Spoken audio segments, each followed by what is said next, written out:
안녕하세요. 코딩 알려주는 누나예요. 개발자분들 아직도 코딩 이거 다 치고 계신가요? 제가 진짜 소신 발언을 하자면은 이제는 진짜 코딩을 배울 필요가 없는 시대가 왔습니다. 왜냐? 우리가 말하는 이 인간의 언어, 자연어로 그냥 내가 말만 하면은 AI가 코딩 다 짜주는 시대가 왔어요. 솔직히 제가 이 챗GPT 사용할 때까지만 해도 챗GPT가 막 개발자를 대체할 것 같진 않은데 라고 생각을 했거든요. 근데 여러분들 요즘 챗GPT도 이것도 한물 갔어. 내가 봤을 때는 이 찐또배기는 뭐냐, 커서. 여러분들 커서 사용해 보셨나요?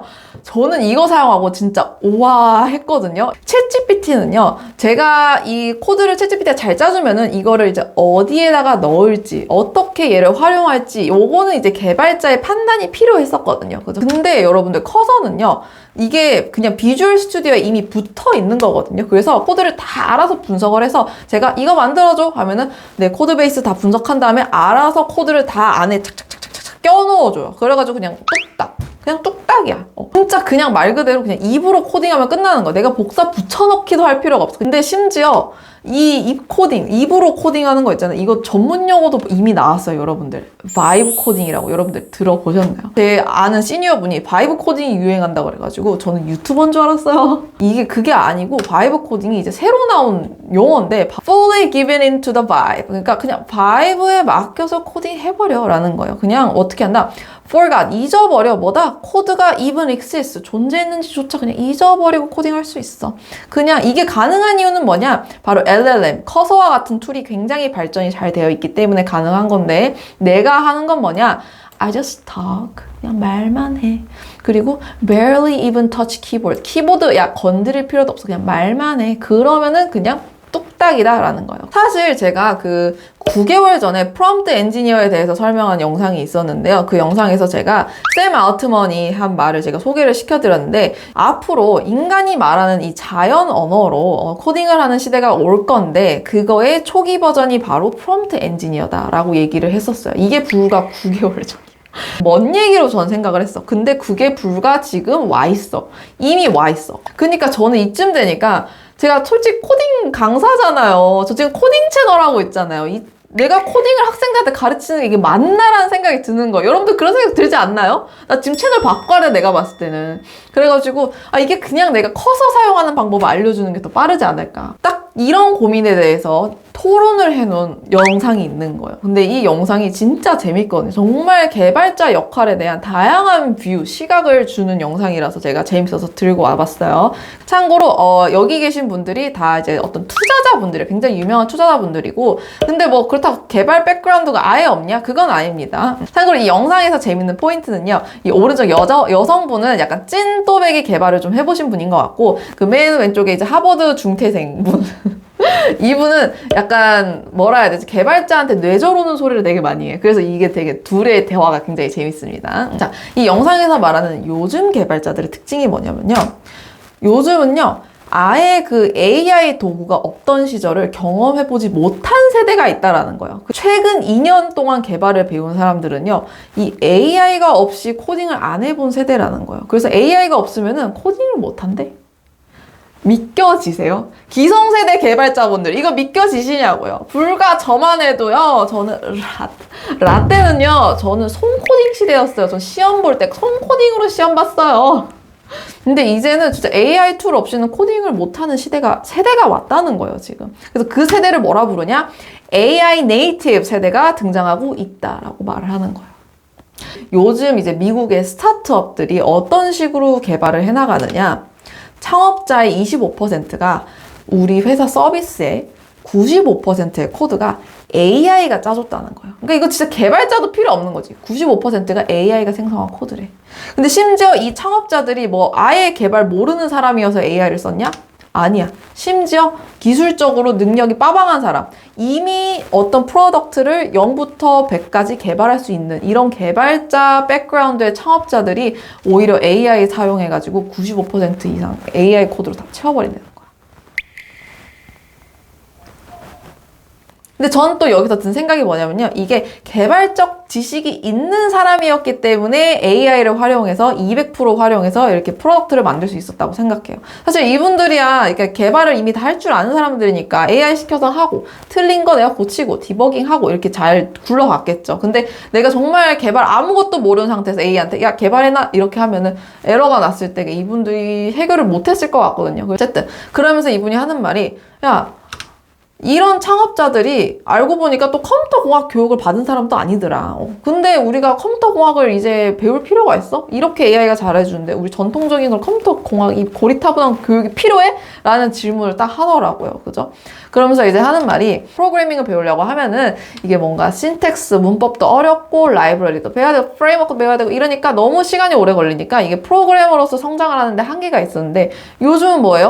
그냥 AI가 뚝딱 다 만들어버리잖아. 배울 필요가 없는 거야. 그러니까 굳이 컴공과 안 배워도 내가 약간 좀 이렇게 논리적인 사고 되고 그러면은 그냥 다 프로그래머 할 수 있어. 뭐하러 컴공과가? 이분이 하는 말이 이거였습니다. 근데 이제 여기에 대해서 이분이 이제 또 반박을 하기 시작합니다. 이분이 하는 말이 이제는 코드를 읽고 디버깅하는 능력이 정말 중요하다라고 생각을 한다라고 하면서 이게 왜냐 LLM이 이게 나쁜 코드를 뱉었는지 좋은 코드를 뱉었는지 이거를 구별할 수 있는 감각과 훈련이 있어야 된다. 이게 바이브 코딩도 바이브 코딩을 잘 하려면은 이 LLM이 맞는 소리를 하는 건지 틀린 소리를 하는 건지 좋은 건지 나쁜 건지 이걸 내가 높은 레벨에서 구별할 수 있는 능력이 있어야 되는데 근데 그런 능력은 내가 어떤 충분한 실습과 연습을 통해서밖에 이게 생기지 않는데 님이 전통적인 교육, 컴공 교육을 아무것도 받지 않는 상태에서 어떻게 그런 감각을 기를 수가 있는데? 라고 이제 반박을 하기 시작을 합니다. 근데 저는 솔직히 이 말에 되게 공감을 많이 했어요. 왜냐? 제가 이 커서를 써보니까요. 이 AI 도구들의 목표는요. 내가 한 말을 실현을 시켜주는 게 목표지 이걸 어떻게 실현시켰는지 그 방법에 대해서는 별로 관심이 없어. 그래서 제가 뭘 시켜보면은 뭔가 이미 비슷한 기능이 있음에도 불구하고 자꾸 새로운 함수를 만든다던가 아니면은 뭔가 약간 눈 가리고 아웅식의 코드를 많이 짜더라고요. 그래가지고 제가 AI로 이제 그냥 순전 AI로만 코드를 짜다 보니까 코드가 너무 길어지는 거예요. 막 중복된 코드가 너무 많아. 그래가지고 그걸 보고 이제 또 리팩토링을 해야 되고 요 정도를 이제 감지할 수 있는 능력이 있어야 된다고 저는 생각을 하거든요. 옆에 계신 분이 바이브 코딩이 정말 위험한 이유가 뭐냐. 너가 AI로 95% 이상의 프로덕트를 만들었다고 치자. 근데 이 서비스가 1, 2년이 지나서 유저가 막 1억 명씩 늘어나고 그런 시스템으로 발전을 했다고 하자. 그럼 과연 그 시스템이 버틸까? 과연 이 시스템이 버티겠냐고 이 유저들을 이럴 때 이런 문제를 해결을 하는 게 과연 바이브 코딩을 해왔던 사람들이 이런 문제를 해결할 수 있을까? 결국에는 뭐다? 내가 실제 문제를 읽을 줄 알고 파악할 줄 알고 시스템을 고칠 수 있는 그런 사람들이 결국엔 필요해질 수밖에 없다. 그렇기 때문에 개발자가 필요하다라고 얘기를 했습니다. 그러면서 이제 바이브 코딩의 문제점에 대해서 하는 얘기가 바로 뭐다? AI 기반의 코딩 도구들이 디버깅은 잘 못하더라 라는 이제 얘기가 나온 거예요. 그러니까 이 AI가 코딩을 새로 생성해주는 건 되게 잘하거든. 근데 뭔가를 읽고 파악해서 디버깅하는 능력이 좀 이렇게 딸리더라고요. 이게 저도 진짜 느낀 게 뭐냐면요. 솔직히 단순한 문제의 디버깅은 되게 잘해줘요. 근데 이게 약간 시스템적인 문제나 좀 다른 많은 파일을 거쳐서 있는 문제라던가 그런 거 같은 경우에는 제가 하나하나 분석하고 이해해서 이렇게 디버깅 해줘 라는 식으로 스텝별로 하나하나 약간 신입 개발자한테 알려주듯이 제가 스텝별로 하나하나 알려주지 않는 이상 이게 뭔가 맞는 방향으로 고치진 않더라고. 그래서 저도 이런 게 좀 필요하겠구나 개발자로서 라고 생각을 했습니다.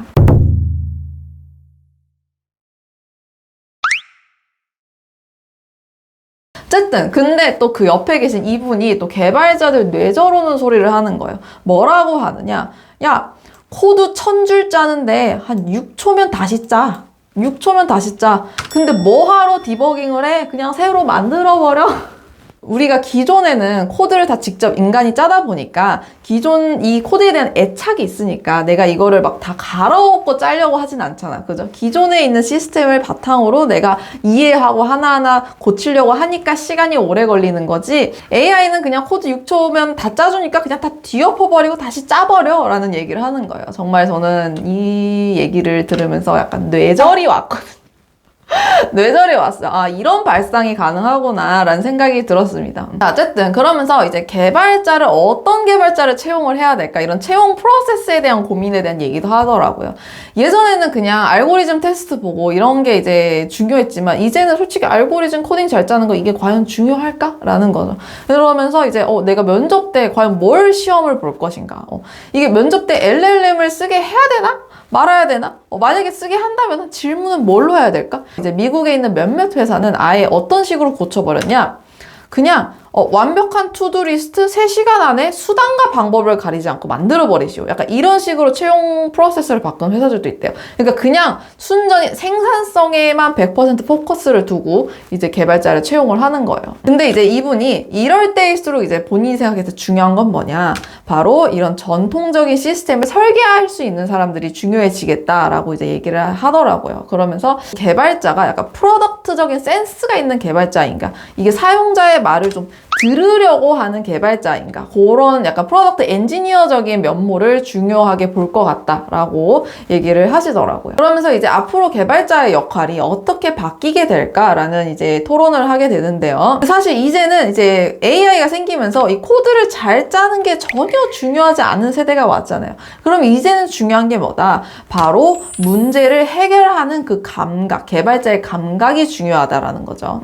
그러면서 당장에 앞으로 개발자가 어떻게 변할 것 같냐라는 질문에 백엔드 개발자는 뭔가 백엔드 코드에 집중을 한다기보다는 좀 더 앞으로는 약간 인프라스트럭처 쪽, 또 이런 데브옵스 쪽으로 좀 더 역할이 치우쳐질 것 같고 프론트엔드 개발자는 단순 프론트엔드 코딩만 하는 게 아니라 오히려 PM의 역할도 같이 해가지고 여기 표현으로 말하면 민족학자처럼 서비스 필드에서 유저가 필요로 하는 거를 캐치를 하고 그걸 어떻게 코드로 변환을 시킬 건지 그런 고민까지 하는 역할을 프론트엔드 개발자가 같이 하지 않을까라고 얘기를 했습니다. 그러면서 이제 앞으로는 개발자가 뭐 프론트엔드, 백엔드 이렇게 나뉘는 게 아니라 프로덕트 중심의 엔지니어냐 아니면은 아키텍, 시스템 엔지니어냐 이렇게 나뉠 거라고 봤다고 합니다. 그래서 프로덕트 중심의 엔지니어는 제품의 문제를 해결하는 사람이 될 거고 그리고 아키텍처는 바로 시스템의 문제를 해결하는 사람 이렇게 두 가지로 나뉠 것 같다. 앞으로 이제 개발자도 이제 계층이 이제 확 또 벌어질 건데 대부분이 충분히 괜찮은 수준의 개발자층으로 변할 것이고 그리고 상위 몇 프로가 이제 세계 최고 수준 정말 이제 깊이 있는 문제를 해결할 수 있는 최고 수준의 개발자가 될 것이다. 그리고 최고 수준의 개발자가 되기 위해서는 이 AI에 의존해서 문제를 푸는 게 아니라 정말 의도적으로 내가 스스로 문제를 푸는 그런 경험이 많은 개발자가 최고 수준의 개발자가 될 것 같다라고 얘기를 또 했고요. 그리고 어떤 서비스를 개발하는 단계를 크게 두 단계로 나누어서 봤는데요. 바로 첫 번째는 제로 투 원. 그러니까 이제 무에서 유를 창조하는 대부분의 이제 스타트업이 여기에 속해 있겠죠. 요 단계에서는 사실 속도가 되게 중요하거든요. 속도와 생산성, 그죠? 그래야 빨리 시장에 테스트를 해보니까. 그래서 요 단계의 스타트업들한테는 바이브 코딩이 정말 잘 할 수 있다. 바이브 코딩으로도 충분히 프로덕트를 만들 수 있을 것 같다. 대신에 이제 요 단계를 거쳐서 내가 정말 많은 유저들이 생기고 서비스가 커진다. 이제 이때는 우리가 이제 시스템 확장성을 위해서 이제는 기술 스택도 바꿔야 되고 코드 구조도 바꿔야 되고 굉장히 많은 걸 바꿔야 되는데 이때 과연 바이브 코딩하는 사람들이 이걸 할 수 있겠냐 이 말이에요. 이런 걸 할 수 있는 사람은 이제 우리가 말한 찐또배기 개발자분들, 정말 시스템 이해하고 쓰시는 분들, 그런 분들이 이런 일을 할 수 있다라는 거죠. 자, 그러면은 나는 찐또배기 개발자 안 해도 되고 나는 그냥 무에서 유 정도 창조하는 뭐 그 정도 개발자만 해도 되는데 내가 아직도 개발 배울 필요가 있나요? 라는 질문에 대해서 굉장히 재미있는 일화를 또 내놓으셨어요. 이분이 뭐라고 하냐면요. And I go into my meeting with my dev manager and engineers who are going to implement it. And they were like, oh, yeah, it can't be done. We can't do it that way. Oh, like, and I was like, what are you talking about? Just make the indexes like this. And they were like, whoa, what do you mean? Like, and then they looked up my resume. Basically, they're like, how did you know that? And I was like, you fucking lied to me. Ultimate lesson where it's like, when you're in the workplace, you sort of assume that the people you bring on, like, they're not going to lie. They're not lazy. Like, we're all for the goal and the mission, right? And it's like, no, like, people who you hire, like, they totally will lie to you if you cannot tell. And it's like, no, you should fire them. The AI agents, incidentally, will do exactly the same thing. Yeah. They will absolutely, like, the AI agents will bullshit you just like a human employee will if you're not No technical enough way. to like call them out on their bullshit and be like, like, no, like you didn't make the change that I asked you for. It goes back to your point about like why being classically trained is still helpful. Like you have to be able to call out all the people working for you, whether they're human or not. Being technical enough to be able to do that is a superpower. 그래서 저는 오히려 이 개발 지식이 있으신 분들이 AI를 정말 200% 활용을 할 수 있을 거라고 생각을 하고, 오히려 개발 지식이 없으신 분들은 AI를 활용하는 데 있어서 좀 한계가 있지 않을까라고 저는 생각을 합니다. 저는 사실 이 커서 뭐 AI 툴을 써보니까요, 이 AI가 짜주는 코드와 인간이 짜주는 코드의 가장 큰 차이점이 뭐냐면요, 사실 인간은요, 우리는 회사에 있잖아. 그러니까 회사가 어떤 일을 하고 무슨 일이 벌어지고 앞으로 어떤 새로운 기능을 개발할 건지 우리는 사실 내면의 머리에 좀 있어요. 그게, 그죠? 그래서 우리가 어떤 기능을 개발할 때에도 단순 이 순간만을 보면서 개발을 한다기보다는 미래에 우리가 이걸 할 가능성이 있으니까 좀 얘는 이런 식으로 좀 확장성 있게 짜는 게 좋겠다. 또는 이건 여기에서만 쓸 것 같으니까 이건 좀 단순하게 짜는 게 좋겠다. 이런 판단을 사실 우리가 머리 내부에 은근히 하면서 코드를 짜거든요. 그죠? 그런데 AI는 뭐냐면요, 얘네들은 우리 회의에 있는 게 아니잖아. 우리 회사에 살고 있는 AI가 아니잖아. 그러니까 우리 회사에서 앞으로 어떤 개발을 할지, 어떤 피처를 만들지를 전혀 모르고 현재 그냥 내가 보고 있는 이 파일만 생각하고 코드를 짜요. 그렇기 때문에 확장성 이런 게 내가 생각한 방향이랑 되게 다르게 짜주는 케이스가 많고요. 그래서 제가 하나하나 다 지정을 해줘야 되는 케이스가 많았고, 그리고 제가 어떤 리팩토링을 요청을 해도 제가 원하는 방향으로 리팩토링이 잘 안 되더라고요. 그래서 그런 게 바로 AI가 짠 코드와 인간이 짠 코드의 차이가 아닐까라는 생각이 듭니다. 인간은 컨텍스트가 있는 거지, 머리에. 그죠? 그래서 제가 결론적으로 좀 느낀 바는 뭐냐면요, 앞으로는 뭐 신입 개발자, 주니어 개발자 약간 코드를 내가 좀만 좀 할 줄 안다. 그러면은 정말 시니어 개발자처럼 프로덕트를 만들 수 있는 시대가 오겠구나라고 저는 느꼈습니다. 그러면서 이제 앞으로 그런 시대가 오면 올수록 중요한 게 정말 경험이 중요해지겠구나라고 저는 생각을 했고요. 뭐 예를 들어서 아이언맨 수트도 내가 아이언맨 수트 모든 기능이 다 있어. 그렇다고 내가 이거 잘 쓸 수 있는 거 아니잖아요. 그죠? 제가 이제 많이 굴러봐야, 당해봐야 얘를 어떻게 하면 잘 쓰는지, 어느 시기에 써야 되는지 그런 거를 내가 판단할 수 있잖아요. 그죠? 그런 생각을 좀 했습니다. 그럼 과연 앞으로 이 시점에서 내가 코딩을 배우는 그 의미가 있을까요? 라는 질문에 대해서는 저는 코딩을 알아야 AI를 200% 활용을 할 수 있다고 생각을 합니다. 오히려 내가 코딩을 모를수록 AI를 활용을 하는 데 있어서 굉장히 한계가 있을 것 같고요. 그러기 위해서는 여전히 코딩을 배워야 한다. 하지만 알고리즘이나 뭔가 문법에 집착할 필요는 없다. 전체적인 흐름을 알고 이해하고 읽을 수 있는 능력만 있으면 된다라는 거죠. 그리고 또 느낀 게 약간 오히려 이럴 때일수록 약간 전통적으로 코드를 읽을 수 있고 짤 수 있는 사람이 더 돋보이는 시대가 되지 않을까? 남들이 다 바이브 코딩으로 코드를 못 읽는다면은 내가 읽을 수 있는 능력자면 이게 더 빛나지 않을까라는 생각을 제가 좀 해보긴 또 했습니다. 자, 여러분들은 어떻게 생각하시나요? 한번 댓글로, 아주 많은 논란이 예상이 되는데요. 댓글로 한번 여러분들 생각하는 바를 적어주시면 감사하겠습니다. 자, 그러면은 저는 더 좋은 영상으로 찾아뵙도록 할게요. 여러분들 안녕!